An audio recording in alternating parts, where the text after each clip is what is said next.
खबर शामिल करते हैं। डायरेक्टर ऑफ पंजाब मलिक मकसूद चिन्योटी की रिपोर्ट के मुताबिक पाकिस्तान पीपल पार्टी के जिले रहनुमा और साबिक MNA सैयद इनायत अली शाह ने जुल्फकार अली भुट्टो शहीद की 44वीं बरसी तकरीब के मौके पर कहा, हम अदालती फैसलों का एहतराम करते हैं।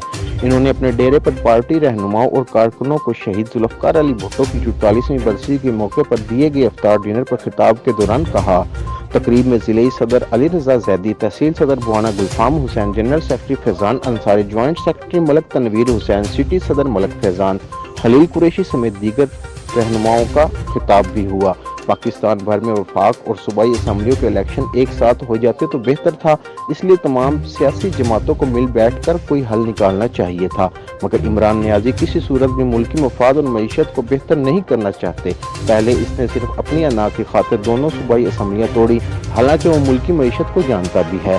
दीगर सियासी जमातों को मुस्बत सोच के साथ अवाम के दिलों में जगह बनानी होगी। कारकुन किसी भी सियासी जमात के हों, आखिर वो पाकिस्तानी हैं, इसलिए PTI कारकुनों को दिलों में जगह बनाने के लिए इन्हें प्यार से हैंडल करना होगा।